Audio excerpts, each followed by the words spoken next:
Soothing pleasures are the best. Tea soothes the soul. All right, welcome back, ladies and gentlemen. It is Wednesday, and you know what that means. We are going to be looking at Wisdom of the Ages by Dr. Wayne W. Dyer, 60 Days to Enlightenment. But this is a wonderful book that I've really enjoyed so far.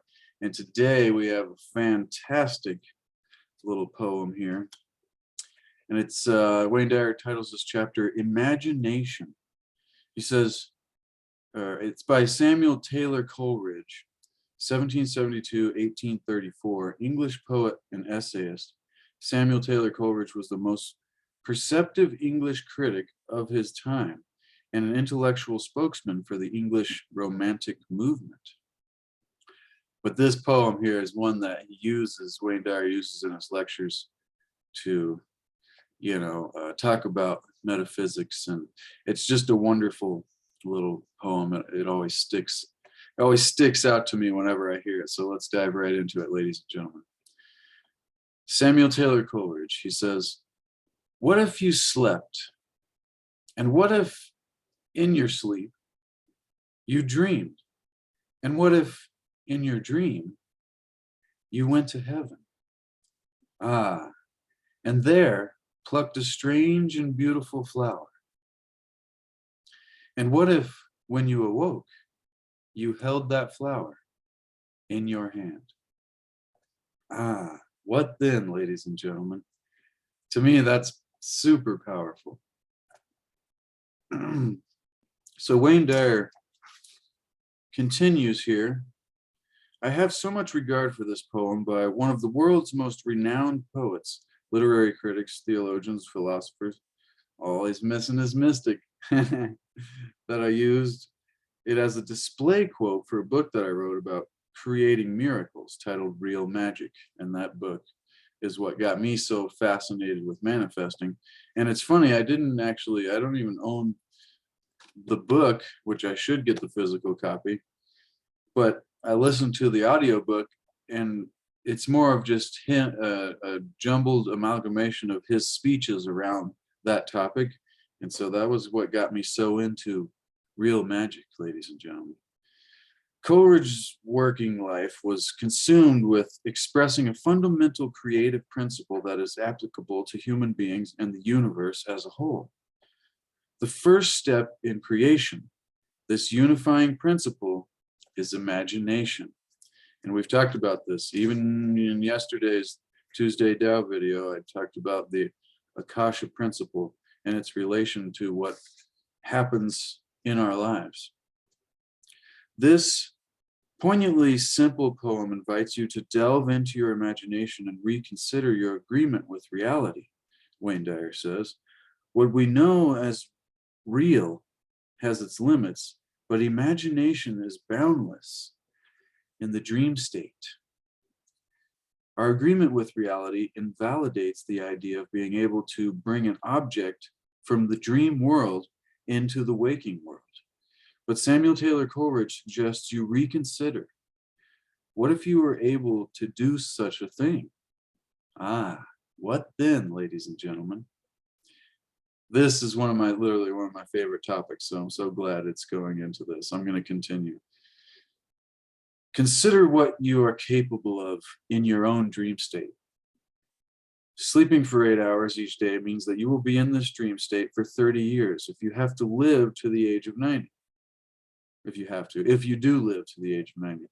That's 1/3 of your life we spend our time, ladies and gentlemen, in this state of awareness in which your agreement with reality is breached and you manifest everything that you need for the dream simply by the power of your thoughts. You have no concept of time. In fact, you can go forward or backward in time at will. You talk to and can see the dead, fly if you so choose, walk through trees and buildings, change your shape instantaneously, become an animal if you so desire, breathe underwater, and be in more than one place at the same time." And I think, well, we know what he's talking about there, but like the way that he's putting it in those words is kind of like we are creating these things on purpose in our dreams. But I think the real distinction is that we automatically, accidentally create all those things just naturally in our dreams. And if we can figure out how to master this automatic natural ability that happens in the dream state, which could be up to 1/3 of our lives, maybe more or less. But if we can master this automatic, accidental, natural ability and learn to harness it in the waking state, we could begin to manifest and change our lives, ladies and gentlemen. Let me continue. Wayne Dyer continues, the most amazing part about all this dream activity is that for the length of the dream, you're 100% convinced that all of it is real. That's a huge point. Your unlimited imagination is so convincingly powerful that for 1/3 of your life, you lose your agreement with reality.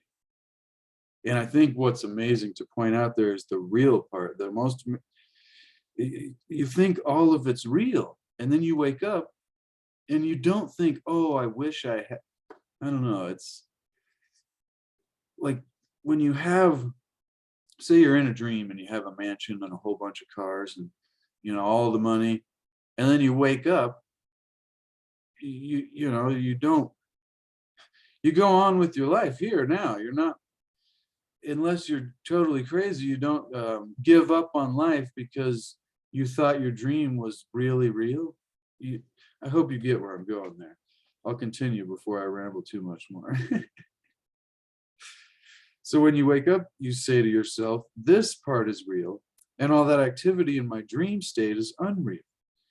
Samuel Taylor Coleridge spent his life examining the power of imagination to alter the perceptions of the 2/3 of your life called the waking consciousness. Excuse me. In other words, what if when you awoke, you had the flower in your hand? You would have to bilocate, which means to be in more than one place at one time. Let's examine bilocating. Instantly, my mind's thinking, a part of the physical you would connect to a part of the dream state, the consciousness, the unconscious. It's a lot to think about, ladies and gentlemen. That's why I love this kind of stuff. Now, let's examine bilocating. This quality of an extremely high level of awareness that gives one the ability to be in more than one place at one time. How could such a feat ever be accomplished? Right, that's what we want to know, Wayne. Come on. Go back to your dream state, ladies and gentlemen. Each character in your dream is you assuming those roles with your mind. When you're having a conversation with people in your dream, you are yourself. And then at the same time, you are whomever you are talking to as well. Wow. Have you ever considered that, ladies and gentlemen? That one was kind of a first. I don't know if I've ever heard that point. Think about this. Tell somebody, if you're watching this now, later in the day or tomorrow or whatever, tell them when you're dreaming and you're talking to somebody in your dream, whoever you're seeing and talking to, you are also them because you're creating them with your own consciousness.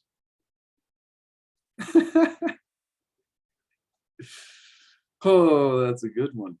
All right. Every character in your dream has you assuming those roles with your mind. So you actually do not have conversations with someone else in your dream. You are those characters in yourself the whole time. You're bilocating. This is deep and powerful. Metaphysical, mystical teachings this time. Similarly, the flower in your dream is not a flower in the same sense that you experience it while awake. For some reason, this is hitting a bunch of light bulbs because I've been researching this manifesting ability, taking the world of the waves to the world of the particles, and how to, and then also the teachings of the Tao and all the mystical teachings of the oneness, that, everything is like, we are the flowers and the trees, and then putting it in this sense, talking about the dream state, just, man, lit up some light bulbs. All right. You are the flower in your dream, and because your imagination shuts down to almost zero when you awaken, you lose the ability to create without limitation as soon as you leave your dream. That's an interesting take on it. It is not absurd to think that it is possible to bring a flower from the imaginary dream state into this level that we agree is waking awareness. So I would say that a lot of people do think that that's totally absurd, and this is madness talk. But one of the things he always points out is he goes, if you don't think that things come into the world from thoughts, he goes, I'd like you to consider that that's how anything gets into the world. He goes, every building and road and street and thing that we've created, we had a thought about it first in order to create it. So I like that point. That's key when people try to dismiss the idea that thought creates reality. They just aren't thinking about it maybe at a base level before they get to the super metaphysical level where we're at here. So the key here to manifesting and what we're talking about is knowing, first of all, I just added that. Wayne Dyer continues here, everything you are capable of accomplishing, experiencing, and knowing in the 1/3 of life spent in pure imagination, you can accomplish, experience, and know in the remaining 2/3, the waking state of our lives, ladies and gentlemen. The key, one of the ultimate keys, is to banish doubts. Banish the doubts and allow ourselves the privilege of flying directly into that ecstatic state while awake.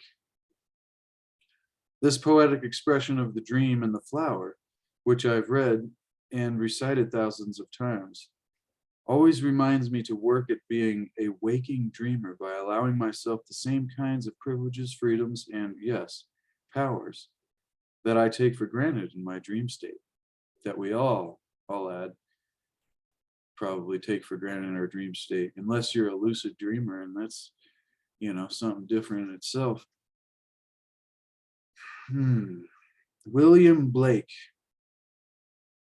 He's reminded, Wayne Dyer says, of another of his favorite poets, which we went over a few episodes ago in this series. If you missed it, go back and check it out. After this one, of course. William Blake said about this fascinating world of imagination, imagination is the real and eternal world of which this vegetable universe is but a faint shadow. Vegetable universe. I wonder if it's a misprint. It's supposed to be veritable, but that might make less sense. Anyways, imagination is the real and eternal world, which is the vegetable universe, is but a faint shadow. The eternal body of man is the imagination. That is God himself, the divine body. Wow, that one's strong too. These poets from the 18s and 1700s, I'm telling you folks, to me, it seems silly to think, Wayne Dyer continues, of being awake and being in the dream state as two distinct experiences of reality. I know that my dreams are not predictors of what is going to happen in my waking life, nor are they symbols that provide clues to the real me. For me, this dream state is like an open invitation into the mystical world of imagination. Oh, I just remembered, ladies and gentlemen. There's I think it's Swami Sivananda. He did a lecture on the true meaning of Aum, A-U-M, Aum. And the description was exactly what we're talking about. The A was the waking consciousness. The U is the dreaming state, and then the M, the is the beyond the dream state, like the one mind or the God state, so to speak, the oneness. And so right when I read that line there, that was exactly what I remembered. I was like, oh yeah, the waking state, the dreaming state, and then the higher Akasha mind principle. But I just thought I had to throw that in there because he was just saying it seems silly to think of being awake and being in the dream state as two distinct experiences of reality. He goes, you know, they're not predictors. It is my opportunity to explore the limitless list, to know it firsthand, and to become totally convinced beyond all doubt of the realm of imagination. And I'll also add life creation through imagination and visualization and contemplation and all of these things. Then, while awake, Wayne Dyer continues, I can go into my imagination and use it to travel miles beyond ordinary waking consciousness. Then this waking world becomes but a canvas to our imagination. When you rewrite your agreement with reality, literally, because that's what it takes, you can use your experience of that 1/3 of your life while ensconced securely in your imagination to accomplish all that you desire without needing to go to sleep. Imagine yourself able to manifest in your material world whatever you're capable of conceiving in your mind. And let go of any doubts that you may have allowed to creep in. This is an ultimate teaching about manifesting, ladies and gentlemen. I hope you're getting this. And if you're getting value, consider subscribing. Let me know what you think in the comments. Wayne Dyer continues, as a young boy in a crowded Detroit public school class, I can recall getting into big trouble for my honesty and handling this dream/awake dichotomy. I was so far away in a daydream, deeply blissful about the mental excursion I was on when the teacher startled me by asking, would you care to rejoin us here, Mr. Dyer? My immediate response was, not really, for which I was once again sent to the principal's office as a punishment for living out my imagination while awake in a classroom. And see, I was just thinking of meditation in advancing this ability in our own selves and using, because there's sometimes when you're sitting in meditation, you kind of can get down to that, and there is science about the different brainwave states. Not sure if it's theta or, you know, which one it is, but you get down near to that dream state, and you start to come to know, you come in contact with a different state of awareness. Anyways, do you believe it's possible to hold a flower in your hand that you plucked from a garden in your dreams, ladies and gentlemen? I know it to be possible, and so does Samuel Taylor Coleridge.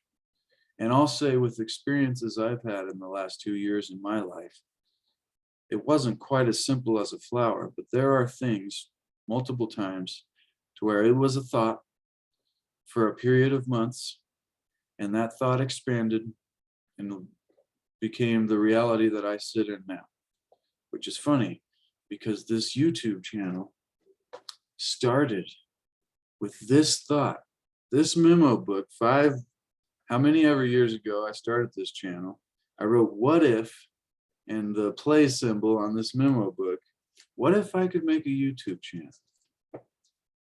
You know, I wouldn't say I'm a huge success, but an idea becomes a reality, ladies and gentlemen. And honestly, you know, I just wanted to find like-minded people and share information. I wrote on the first page, I'm a seeker of knowledge, a deep thinker, because there is just that, ladies and gentlemen. There is a hidden knowledge, a hidden wisdom, a hidden understanding, a wisdom of the ages. And right here, we're reading Wisdom of the Ages. All right, I got too excited. Let's go back here. Do you believe it's possible to create that thing in your mind, to hold a flower in your hand that you plucked from a garden in your dreams? I know it to be possible. The poet of imagination also did. To apply the power of your creative imagination in your life today, begin. And he gives us 4 practical steps here.